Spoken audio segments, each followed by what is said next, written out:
My husband Nestor was anxiously waiting outside the operating room for his first love, and I was separated from him by only a wall. When Pamela was wheeled out of the operating room, she weakly asked her husband, "Where is Sister Sabi? Why didn't she come with you?" Upon hearing my name, Nestor responded with disdain, "Don't worry about her, she's perfectly fine." But he didn't know that Pamela's new heart was mine.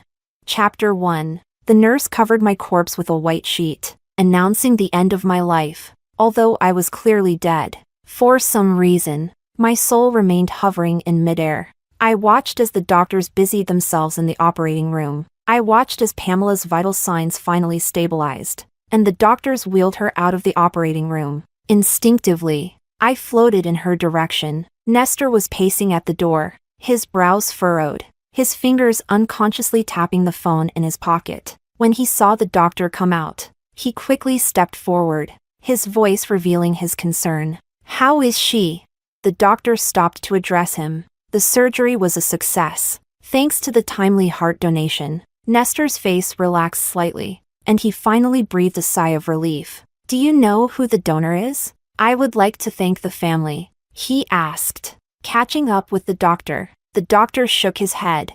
"I'm sorry, Mr. Joe. The donor requested anonymity, so we cannot disclose that information." Nestor nodded. "All right." If Nestor knew it was my heart that was given to Pamela, I wonder how he would react. Would he be happy that Pamela could live well, or would he be saddened by my death? Thinking this, my chest suddenly felt a bit tight. How could I still feel something after death? I smiled self-deprecatingly. Soon after, my corpse, covered in a white sheet, was also wheeled out. I passed right by Nestor in the hallway. For some reason, he suddenly looked back, appearing momentarily dazed. Then he turned back and followed Pamela into the ward. Pamela was still asleep, and Nestor stayed by her bedside, waiting. I floated between them, like a third wheel. Realizing this, I retreated a bit. I suddenly remembered when Pamela once yelled at me, "Sabrina, if it weren't for your scheming, I should have been the one to marry Brother Nesto." Nestor had also said, "Sabrina, you should know why I married you." Ah, indeed. I was the third wheel in their relationship, but it didn't matter. I had already stepped back, although it was involuntary. Chapter 2. Nestor tightly held Pamela's hand, his forehead gently resting on the back of her hand. I quietly watched them, not knowing how much time had passed before Pamela's fingers twitched. Then, she slowly opened her eyes. "Brother Nesto." Her voice was still hoarse from just waking up, and as soon as she spoke, Nestor's heart tightened. The moment Pamela saw Nestor, her eyes filled with tears. "Pammy, you're awake." Nestor quickly pressed the call button at the bedside to summon the doctor. "Brother Nesto, I thought I would never see you again." Tears streamed down Pamela's pale cheeks, making her look pitiful. Nestor's eyes were full of pain as he gently patted Pamela's hand. "No, everything will be fine now. You will recover." Seeing their affection, a surge of hatred rose within me. "Everything is fine for you. But what about me?" The doctor gave Pamela a thorough examination. Everything was normal, and she only needed to stay in the hospital for a while longer before she could go home. After the doctor left, Pamela cautiously asked, "Where is Sister Sabi? Why didn't she come with you?" Hearing my own name, I snapped out of my thoughts. Nestor's expression stiffened. He lowered his eyes, a hint of disgust in his voice. "Don't worry about her," Pamela responded with an "oh" and lowered her head, saying nothing more. But I clearly saw a faint smile on her lips. It was the same old trick, deliberately mentioning me in front of Nestor to test his reaction. Everyone could see her intentions except Nestor. After dinner with Pamela, Nestor checked the time and said he needed to go home. Pamela struggled to sit up, looking frightened. "Brother Nesto, I don't want to stay here alone. I'm scared." He took out his phone and checked it. There were no new messages. Nestor hesitated. "How about I ask Aunt Wang to come and stay with you?" Aunt Wang was our live-in housekeeper, responsible for Nestor's and my meals. "Can't you stay with me?" Pamela bit her lip, her voice growing softer. Nestor was silent for a moment, then unlocked his phone and opened our chat. Our conversation had stopped 2 days ago. The last message was from me, saying, "Let's get a divorce." He had replied, "Don't make trouble out of nothing." Chapter 3. Seeing Pamela look at him with red-rimmed eyes like a little white rabbit, Nestor's heart softened. He sent me a message. "I won't be coming home tonight." I pursed my lips. I knew, but I couldn't reply to you anymore. Seeing Nestor agree to stay, Pamela finally smiled. I knew Brother Nesto was the best to me. Nestor patted her head, his voice full of affection. "I really can't say no to you." While he went to the water room to fetch water, Pamela took out her phone. She opened her secondary WeChat account and sent a message to someone with a completely black profile picture. "Is everything handled?" The reply was almost instantaneous. "Don't worry. Everything is taken care of." A cold gleam flashed in Pamela's eyes. Dying and giving me her heart. At least she died for a good cause. So, she not only knew I was dead, but was also involved in my death. Looking at my semi-transparent body and the smug Pamela, a surge of hatred rose within me, but there was nothing I could do. I could only watch her act sweet and innocent with Nestor, living well in this world with my heart. When Nestor returned with a thermos, he sat in the chair and began peeling an apple for Pamela. However, he seemed a bit distracted. His gaze kept drifting towards his phone, which was set aside. When the phone suddenly rang, it startled him, and the fruit knife nicked his fingertip, but he didn't bother to tend to the cut. Instead, he walked to the window to answer the call. "Hello, Sabi." "Yes, I won't be coming home tonight." "What? She hasn't come back either?"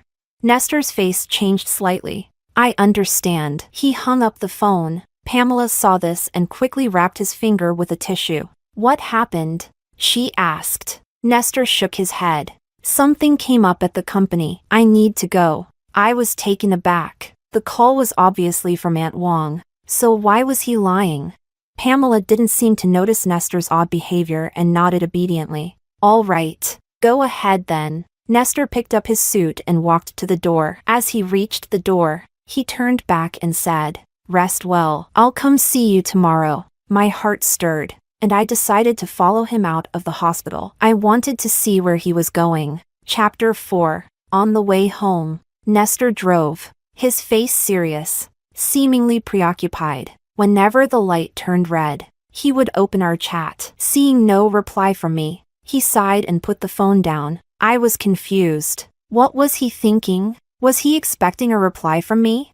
But he clearly despised me. To be honest, our marriage was an accident. We were schoolmates but in different years. He was 2 years ahead of me, and it was he who helped me when I was bullied in school. I had a secret crush on him but never dared to disrupt his life. After Nestor graduated, I heard he joined the family business and had a bright future. Knowing I wouldn't cross paths with him again, I buried those feelings deep inside. Not long after, my father fell into debt and committed suicide by jumping off a building. My mother couldn't handle the blow and soon passed away. To pay off the debt, I worked during the day and took on a night job as a hotel maid. The next time I saw Nestor was at the hotel. He was drunk and unconscious, being carried into the presidential suite on the top floor, and I happened to be cleaning the restroom. By chance, I overheard a phone conversation outside. "The drug is in. Hurry over. The room card is in the door gap."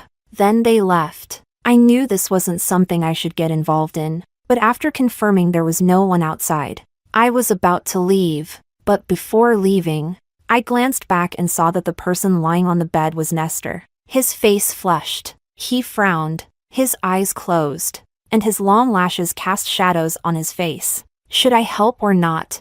He once saved me. Could I just leave him drugged here?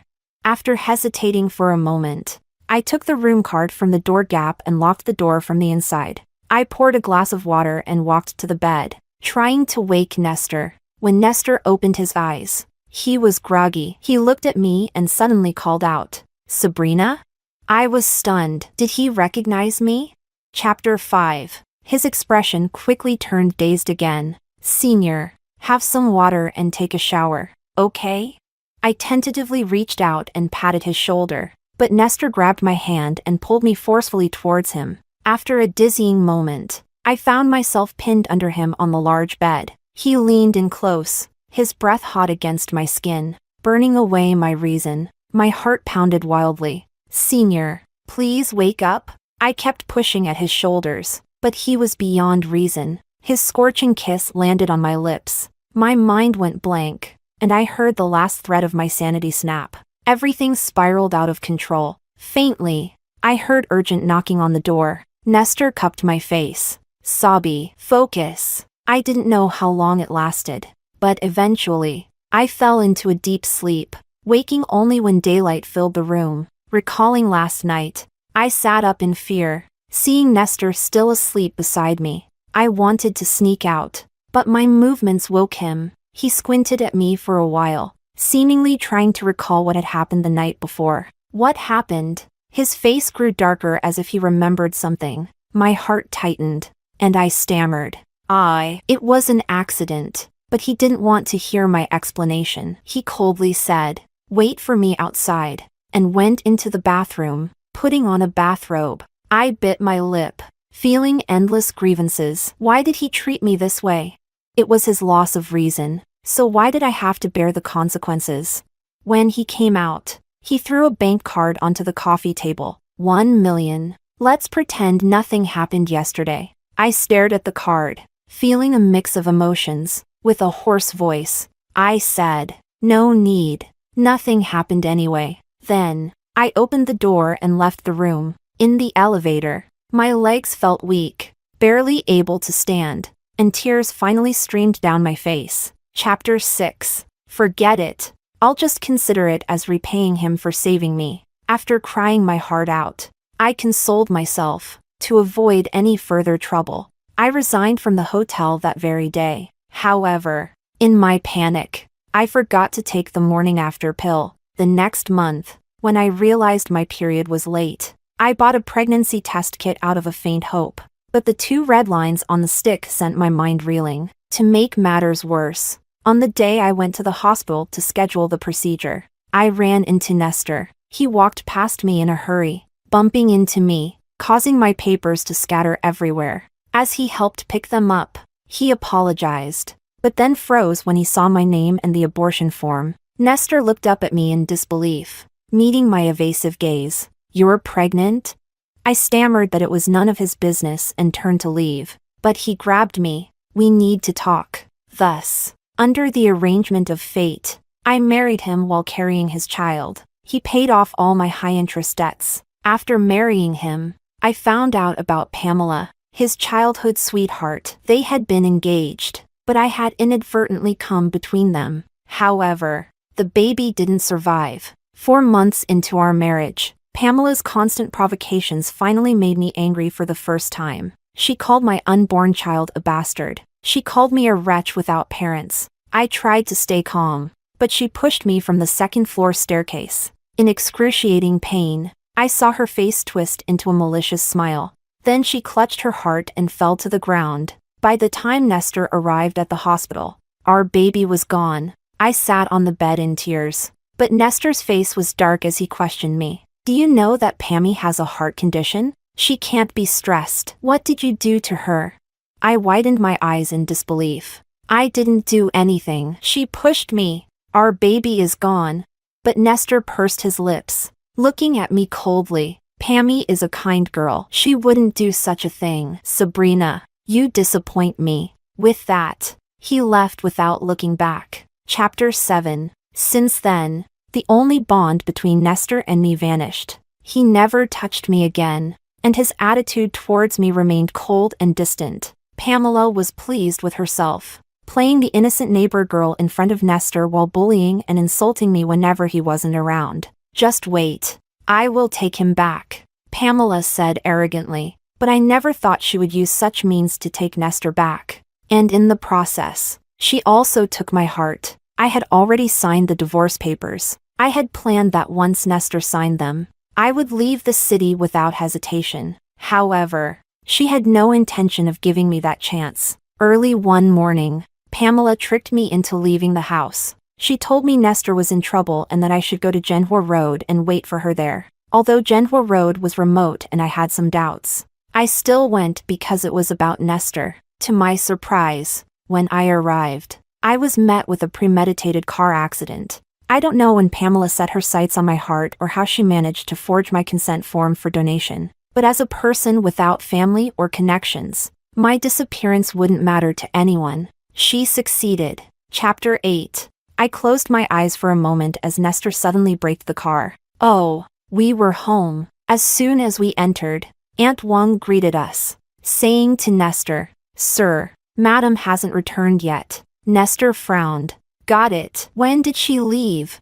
Aunt Wang recalled. It was around 8 in the morning. She got a call and then went out. Nestor nodded, indicating for Aunt Wang to continue with her work, then turned and went straight upstairs to my room. The room was just as I had left it. Nestor checked my wardrobe and found all my clothes and luggage still there, which gave him some relief. He sat on the sofa, took out his phone, and sent me another message. Where did you go?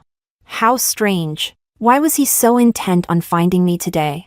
I watched him wait for a few minutes. Just as he was about to call me, his gaze fell on my desk. There were a few papers on it. Nestor stood up and picked them up. They were the divorce papers I had signed. His face instantly darkened. Clutching the divorce papers tightly in one hand, he dialed my number with the other. The number you have dialed is switched off. Please try again later. The cold automated message made his face even darker. My phone had been shattered in the car accident. How could I receive his call?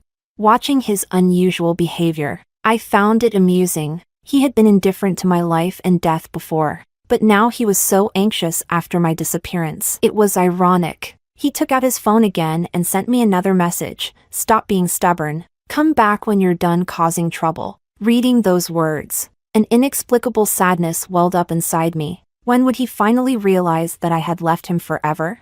Chapter 9. The next morning, Nestor brought a meal prepared by Aunt Wang to the hospital to visit Pamela. Brother Nesto. Pamela's eyes lit up the moment she saw him. These are your favorite dishes. Eat more so you can get better quickly. Nestor gently laid out the food on the small table. Seeing his attentive behavior made me catch my breath. Oh, right. I shouldn't be breathing anymore. In any case, I felt very sad, because Nestor never remembered what I liked to eat. Or rather, he didn't care about my preferences at all. I don't eat scallions or spicy food. But the first time we had a meal with Pamela, he chose a Sichuan restaurant, because Pamela liked spicy food. They chatted warmly while I barely touched my food. Pamela looked at me half-jokingly and said, "Sister Sabi, don't you like the restaurant Brother Nestor chose? Or do you just not want to eat with me?" Nestor's gaze towards me turned somewhat inquisitive. No, I'm just not very hungry today. I had to force myself to eat a few bites of the oil-drenched boiled meat slices. I endured the discomfort to accompany them through the meal, but I ended up with a stomachache when I got home. It hurt so much that I had to go to the emergency room in the middle of the night. What did Nestor say back then?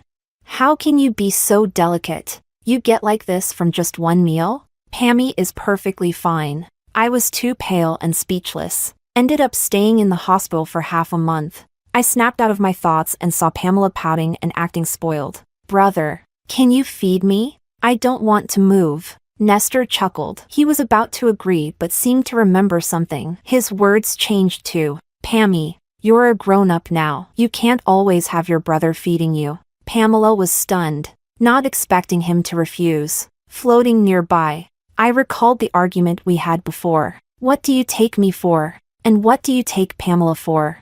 Nestor had replied, Pammy and I grew up together. She's like family to me. Sabrina, stop being unreasonable.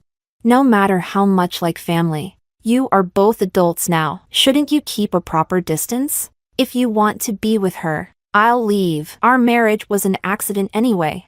I had cried bitterly. If it weren't for saving him, I shouldn't have had to go through all this. Nestor hadn't expected me to be so upset and was momentarily flustered. Don't cry. I'll be more careful in the future. Could it be that he remembered my words and that's why he refused Pamela?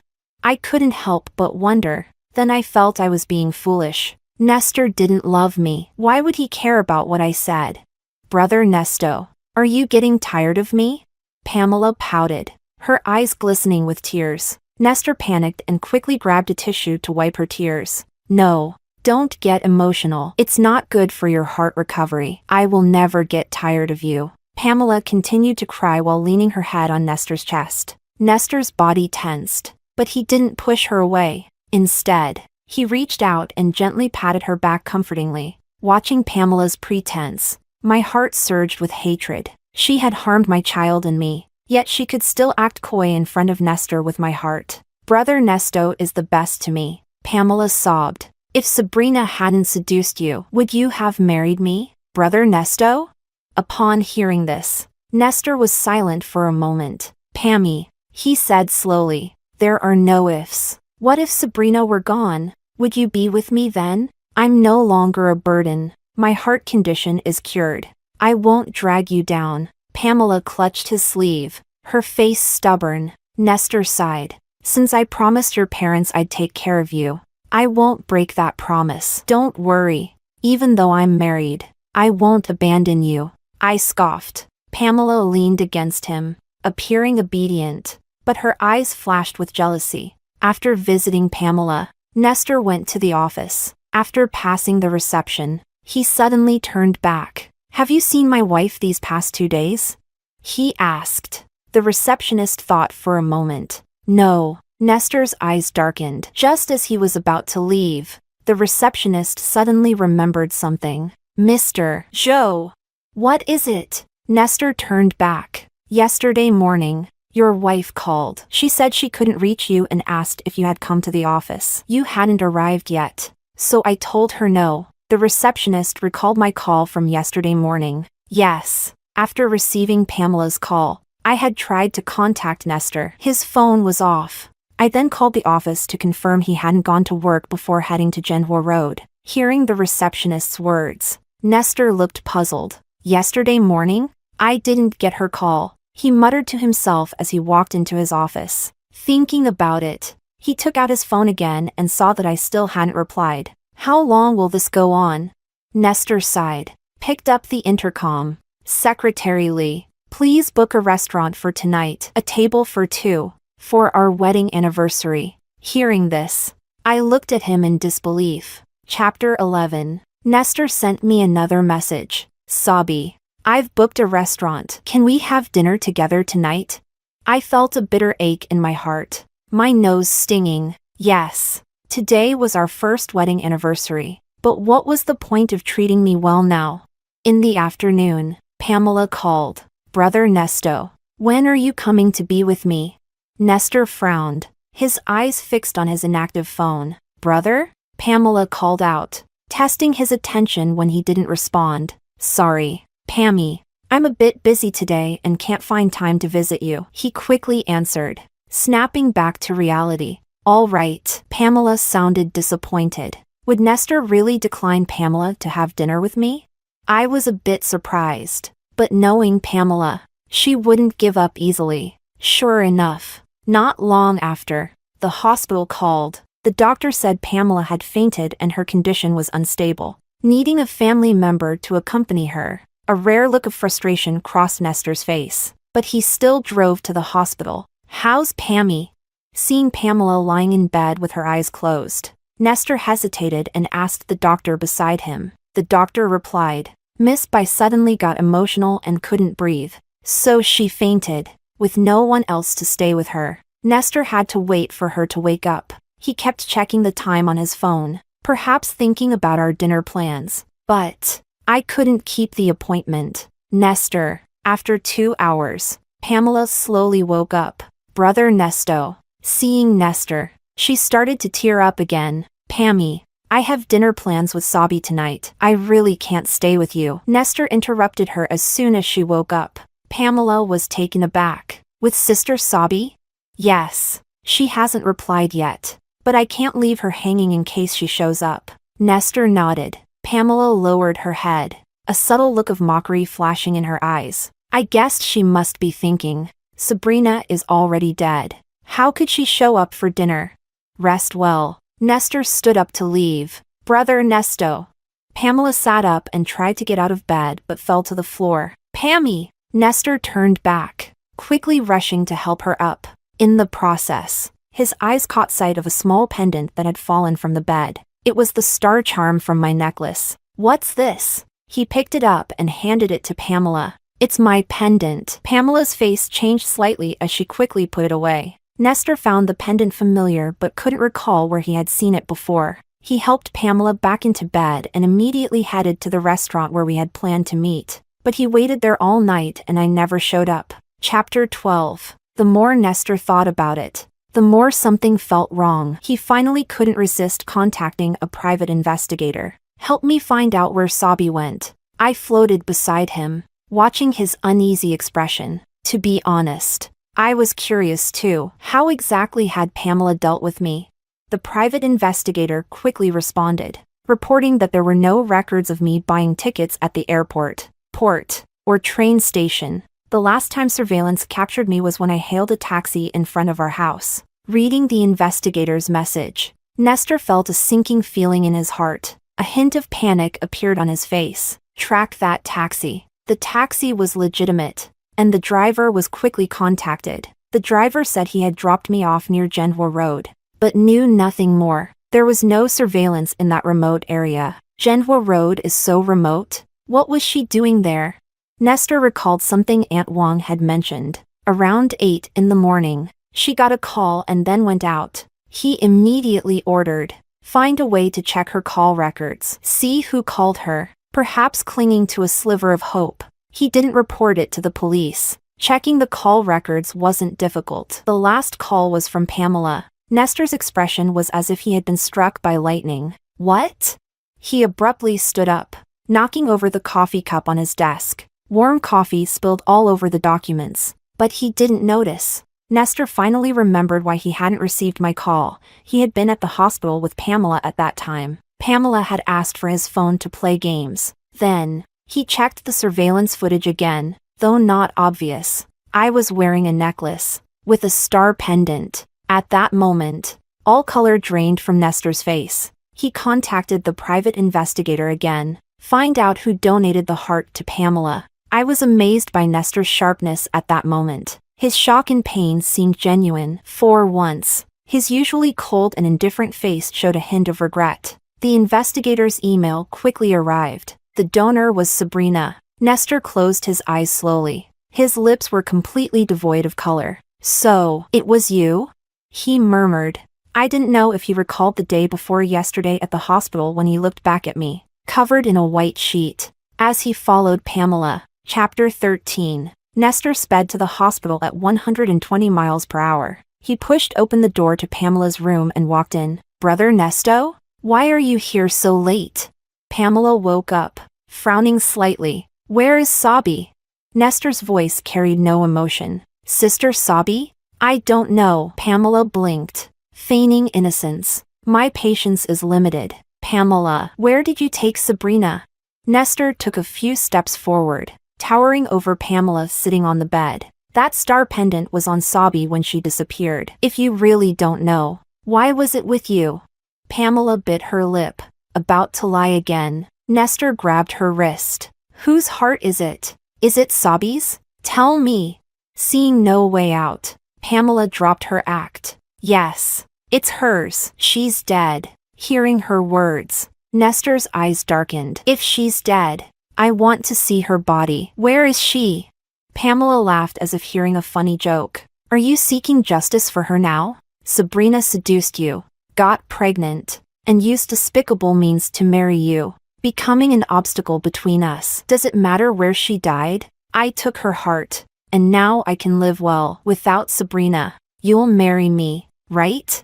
Her expression turned manic. Whether she's dead or alive, I'll never marry you. I've always seen you as a sister, never loved you. Where is she? Nestor shouted in anger. Pamela's face twisted with resentment. I burned her to ashes and scattered them in the sea. You'll never find her. A look of pain crossed Nestor's eyes. He gritted his teeth, but tears still fell. He actually cried for me? I was a bit surprised. Then, the police, who had been standing at the door, walked in. Pamela's eyes widened. You called the police? Nestor looked at her with nothing but hatred. Of course, but I won't let you die. After all, the heart beating in you is still Sabi's. Chapter 14. Pamela's words were probably true. She had taken care of everything so thoroughly that my body was completely gone. But Nestor didn't believe it. He frantically searched everywhere for my body. If I could speak, I would tell him to stop. Late affection is worth less than grass. He never loved me, so why act so pained now? Until he took out a photo album from the study. The first page held my student ID photo. I was stunned. That was my freshman year student ID, which I had lost. I never expected the photo to be with Nestor. Sobby. I'm sorry if I had treated you better, if I hadn't cared so much about Pamela, giving her false hope. Would everything have been different? Nestor stared at the photo in a daze. Then, he placed the photo and my star pendant into a small box. Sobby, you probably don't know, but I've always loved you. His eyes were red as he hugged the box, muttering to himself, even though you didn't love me, I kept you by my side, fearing you'd leave. So I kept testing and hurting you, ultimately causing your death indirectly. I was wrong. He loved me? I was bewildered. Was it because my soul was losing its emotions that I felt nothing seeing his pain? Nestor bought a plot of land, burying the box with the photo and pendant in it. It was my cenotaph. From that day on, he visited my grave daily with a fresh bouquet of lilies, sitting there for half the day, drinking and rambling about the past. It turned out Nestor knew I wasn't the one who drugged him, and the drug didn't affect him enough to lose all reason. He realized it was me and decided to go along with it. But afterward, he couldn't face me, so he wanted to cool down. Unexpectedly, I quit and disappeared for a month. He searched for me everywhere until he found me at the hospital, about to have an abortion, which made him desperate to take me back and marry me. Regarding Pamela pushing me down the stairs, he truly believed it was an accident. Pamela's parents had done him a favor, and before they passed away, they entrusted her to his care. There was never an engagement between them. As Pamela claimed, Nestor just didn't want to stress Pamela's weak heart,